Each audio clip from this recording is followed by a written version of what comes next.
16 नवंबर 2024 की सुबह 5 बजे के आसपास का वक्त रहा होगा। झांसी की मेडिकल कॉलेज से कुछ लोगों के रोने की, चीखने की, चिल्लाने की आवाज आ रही थी और इसी बीच में पुलिस प्रशासन थोड़ा अलर्ट हो रहा था। इसी बीच में कुछ लोग ऐसे भी होते हैं जो सड़क पर खड़े होकर बोरियों में चूना था और चूने को सड़क के किनारे फैला रहे थे, बढ़ा रहे थे। तभी किसी ने पूछा कि भैया, यह चुनाव क्यों फहराया जा रहा है? तो जो व्यक्ति चुनाव बिछाया जा रहा था वह कह रहा था कि भैया, अभी डिप्टी सीएम का कार्यक्रम है। वह आएंगे और इन पीड़ित परिवारों से मिलेंगे, साथ ही निरीक्षण भी करेंगे, देखेंगे कि आखिरकार आदमी का फोटो खींच लिया, उसका छोटा सा एक वीडियो बना लिया है। और यह कहते हुए कि एक तरफ तो लाशों के ढेर लगे पड़े हैं और दोनों तरफ एक नेता का स्वागत करने के लिए इस तरह से चुनाव बिछाया जा रहा है। कुछ तो शर्म करो। बस इतना था कि इसके लिए जा रहा था। उसने जाकर एक वीडियो जारी की और माफी मांगी और कहा कि जिन लोगों ने यह चुनाव बचाने के आदेश दिए हैं, जो भी विचार रहे थे, जो भी कर रहे थे, उनके खिलाफ कार्रवाई होनी चाहिए। दरअसल आज की कहानी इस झांसी शहर से है, जहां पर एक बड़ा हादसा हो जाता है और उसे हादसे में थोड़े बहुत नहीं, 10 बच्चों की मौत हो जाती है। उसे भयानक हादसे के बाद पूरे देश भर में इस बात की चर्चा शुरू हो जाती है कि आखिरकार हुआ क्या था और किस तरह से हादसा हुआ है। आज की जो सच्ची घटना मैं आपको सोने जा रहा हूं, सच्ची घटना है उत्तर प्रदेश के जनपद झांसी की। वहां पर एक महारानी लक्ष्मीबाई मेडिकल कॉलेज है और मेडिकल कॉलेज के एसएनसीयू नवजात शिशु ग्रहण चिकित्सा कक्ष 15 नवंबर 2024 के रात लगभग यहां पर 54 बच्चे थे जो एडमिट थे। बच्चों की जो ये 54 बच्चे हैं, कोई तो 0 का है, यानी कि अभी कुछ घंटे पहले पैदा हुआ है, तो कोई 10 दिन का है, कोई 1.5 महीने का। किसी को निमोनिया की शिकायत है तो किसी को कोई बड़ी शिकायत। इस तरह से बच्चों का वहां पर उपचार चल रहा था। बच्चों की पहचान के लिए हर बच्चे के हाथ में एक इसी तरह से एक पट्टी डाल दी जाती है और उसे पट्टी पर लिख दिया जाता है उसकी मां का नाम, ताकि किसी बच्चे को कोई दुख तकलीफ, कोई बात होती है या उसके परिवार वालों को सूचना देनी होती है, तो बच्चे के जो हाथ होता है उसे पर लिखे हुए नाम, इनकी बच्चे की मां का नाम लिखा होता है, उसे आवाज लगते हैं। बच्चे के जूते घर वाले होते हैं, वह बात सुनकर आने लगते हैं। अब किसी को दवा की जरूरत है या किसी को चीज की जरूरत है, बाकी सब बच्चे एक जैसे ही दिखाई देते हैं। कुछ इसी तरह से चल रहा था। 15 नवंबर 2024 की रात लगभग 10 बजे के आसपास का वाक्य है। 10 बजे हो या फिर 10:15 होते हैं। वह बाढ़ के अंदर अपने अपने लल्लाओं को, अपने अपनी बेटियों को वह दूध पिला रही थी। और कोई घर ऐसे भी थे जहां पर पहली बार बच्चा पैदा हुआ था। कई घर ऐसे थे जो कहीं 1-2 बच्चे और भी थे। लेकिन यह खुशी का माल, क्योंकि बच्चा जो हुआ है हमीरपुर के रहने वाले गोविंद दास का। गोविंद से उसे इंटरव्यू में कह रहे थे कि उनके पोता हुआ था। वह पोते के लिए यहां पर आए हुए थे। वह देखते हैं कि एक नर्स है। वह नर्स ऑक्सीजन सिलेंडर से एक पाइप को जोड़ने की कोशिश कर रही थी। जब पाइप उसे ऑक्सीजन सिलेंडर की उसे पाइप में नहीं जा रहा था, तो उसने उसे पाइप को थोड़ा मुंह का चौड़ा करने के लिए माचिस से उसको झालना शुरू कर दिया, ताकि वह ढीला हो जाएगा तो आराम से अंदर पाइप चला जाएगा। बस इतना करना था कि अचानक की एकदम आग लगने शुरू हो जाते हैं। वह गोविंद दास इस दृश्य को अपने आंखों से देख रहा था। गोविंद दास इस दृश्य को अपनी आंखों से देख रहा था। उसने अपने गमछे से उसे साल को बचाने की कोशिश की, लेकिन वह सफलता उसे मिल नहीं पाती।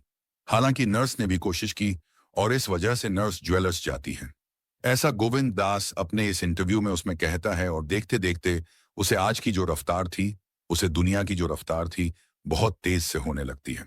विस्फोट के बाद जैसे विस्फोट होता है, आज की लपटें बहुत तेजी के साथ पूरे इस वार्ड में फैलने शुरू हो जाती है।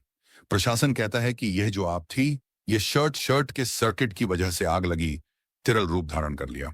अब यहां पर जो मौजूद है, जो महिलाएं अपने बच्चों को दूध पिला रही थी, जो डॉक्टर जोसम आईबाव विद्यापाचेतन जोनस जो भी मौके पर मौजूद था, उन्होंने अपने बच्चों को सीने से लगाए वहां से लेकर भागना शुरू कर देते हैं। और आग लगने की बातें अब बाहर तक फैल जाते हैं। जैसे कुछ लोग बाहर थे जिनके बच्चे इस वार्ड के अंदर एडमिट थे। बाहर वालों ने अंदर आने की कोशिश की और अंदर वाले बाहर निकालने की कोशिश कर रहे थे। जिनकी माहिती, वह तो अपने बच्चों को सीने से लगाकर चिपक कर वहां से निकल जाते हैं। और जिनके दिमागदार बाहर से, वह अंदर आने की कोशिश कर रहे थे। उन्होंने अपनी आंखों से जो देखा दृश्य, वह देख रहे थे कि डॉक्टर लोग अपनी जान बचाकर वहां से भागने की कोशिश कर रहे थे। कुलदीप है, कृपाल सिंह है, याकूब है। ऐसे लोगों ने हिम्मत जुटा और हिम्मत जुटाना के बाद नया रास्ता खोजने की कोशिश कर रहे थे कि वह जिस रास्ते पर जाने का रास्ता है वहां पर आज की लगती है, या फिर दुआ निकालने के रफ्तार को ज्यादा थी।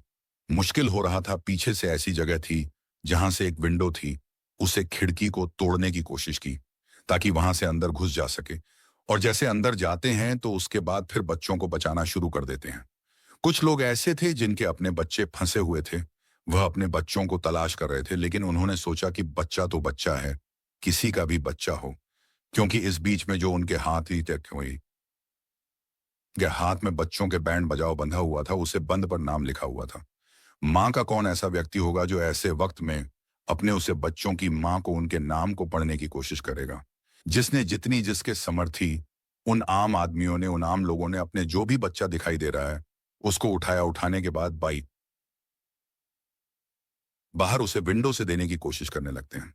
कुछ बच्चे ऐसे होते हैं जो याकूब जैसे लोगों ने हिम्मत जुटा और उसके बाद उन बच्चों को बाहर करना शुरू कर दिया जाते हैं, लेकिन सफलता मिलती नहीं।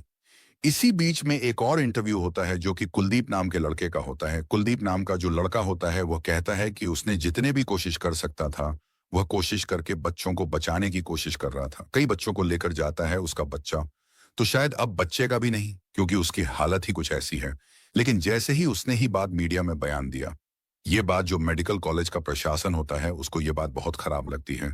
उसको डांटते हैं, धमकाते हैं और उसे कहते हैं कि जो मैं हुआ क्या था, क्योंकि उसने यही तो बोला है। वो कहता है कि जो मैंने अपनी आंखों से देखा मैं वही तो कहने की कोशिश कर रहा हूँ। कुछ चुने लगते हैं, ये बातें मीडिया पर वायरल होती हैं तो लोगों को लगता है कि यह भी एक अच्छा इंसान है, किसने अपने बच्चों की परवाह नहीं की, बल्कि जितने बच्चे उसके हाथ में आते हैं उन्हें बचाने की लगातार कोशिश कर रहा था।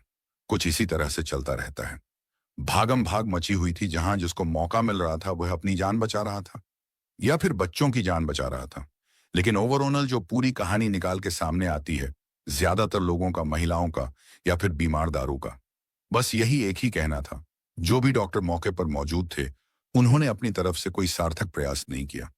यदि वह प्रयास करते तो हो सकता है कि जैसे भाग रहे थे, किसने किसी बच्चे को अपने गोद में लेते और वहां से भाग जाते, तो मांग की तरह जैसे उन्होंने अपनी बच्चों को बचाने की कोशिश की, तो हो सकता है कि बच्चों के बचने वालों की संख्या और ज्यादा हो सकती थी।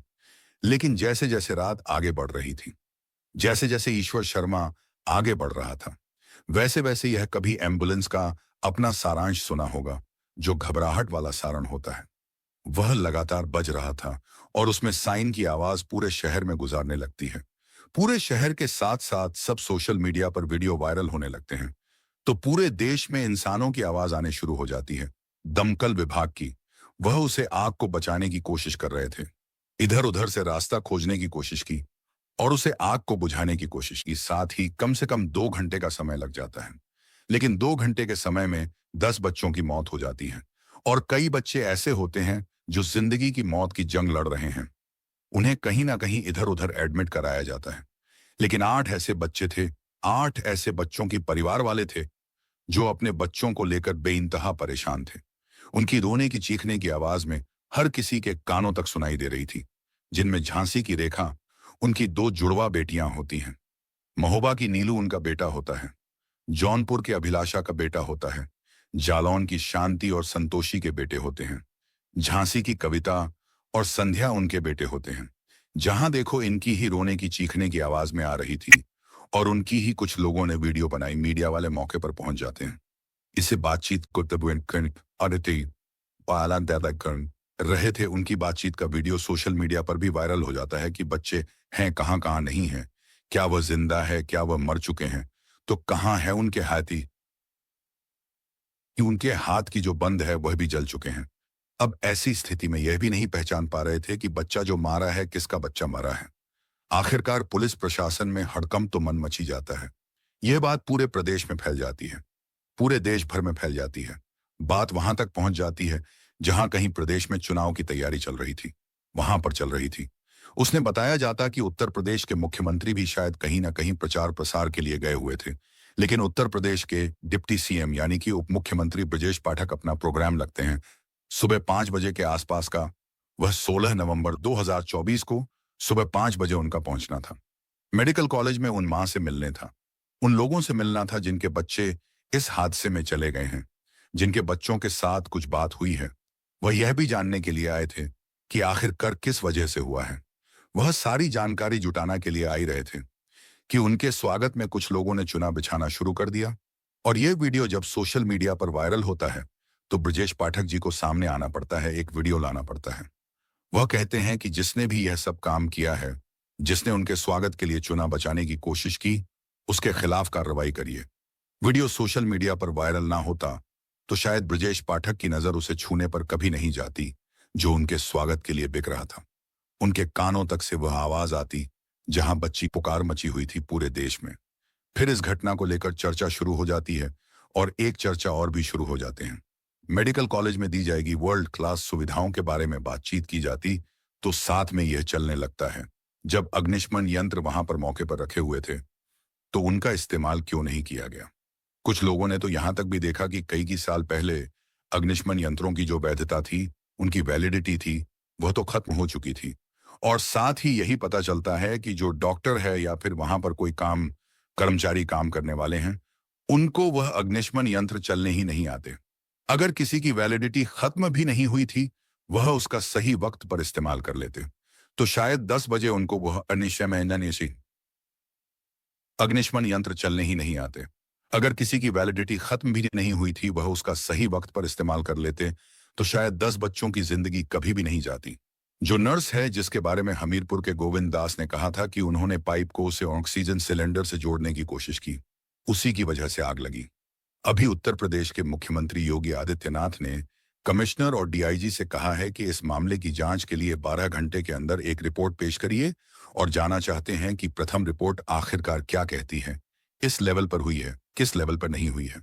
डिप्टी सीएम ब्रजेश पाठक जाते हैं, वो कहते हैं कि 3 विभाग के लोग जांच करेंगे, जिसे स्वास्थ्य विभाग होगा, पुलिस विभाग होगा, साथ ही मजिस्ट्रेट के माध्यम से भी जांच की जाएगी।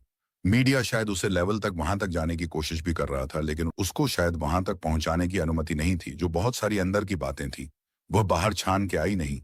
मीडिया में जितने रिपोर्ट आई उतने रिपोर्ट के माध्यम से मैंने आपको बताने की कोशिश की। यह भी पता चला कि 5 लाख रुपए तो मृतकों के परिवार वालों को 50,000 रुपए की घोषणा कर दी गई है, ऐलान कर दिया गया है। क्या इस पेज से क्या घर वालों के बच्चा वापस आ पाएगा? यह तो कभी नहीं आ पाएगा। जिसका दर्द है वह शायद जब तक जिंदा रहेगा, जब तक उसकी सांसें रहेंगे, उसे अपने बच्चों को, चाहे वह 0 यानी कि कुछ घंटे का है, चाहे वह 1.5 महीने का या 2 महीने का है, करने वाला अपने बच्चों को कभी भी नहीं भूल पाएगा, क्योंकि हर वक्त उसे बच्चों की हमेशा याद आती रहेगी। लेकिन याद यह भी आती रहेगी कि आखिरकार उसे मेडिकल कॉलेज में किस स्तर पर लापरवाही रही है। इसलिए उत्तर प्रदेश सरकार को सही बात पर जैन की सचेत होने की, जागरूक होने की जरूरत है और जागने की जरूरत है। न केवल मेडिकल कॉलेज में बल्कि ऐसे सभी जगह पर स्वास्थ्य की बात हो, चाहे वह शिक्षा की बात हो या फिर अलग अलग किसी भी डिपार्टमेंट की बात को, जहां पर कोई भी हादसा हो सकता है, जहां पर कहीं भी कोई भी लापरवाही हो सकती है। यह मुख्यमंत्री योगी आदित्यनाथ के सिर्फ जवान से निकलने वाली बात है। भगवान से कुछ भी शब्द निकाल सकते हैं और सब कुछ व्यवस्थाओं को ठीक कर सकते हैं ताकि भविष्य में किसी बच्चे के साथ, किसी के साथ ऐसी कोई घटना ना हो, ऐसी कोई वारदात ना हो।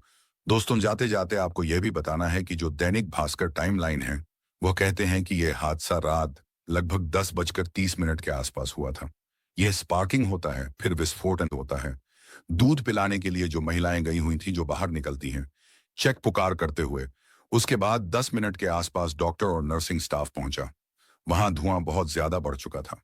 साथ ही 10:04 के आसपास बाढ़ के बाहर बच्चा मिला, वह उसको उठाकर बाहर लाने की कोशिश कर रहा था।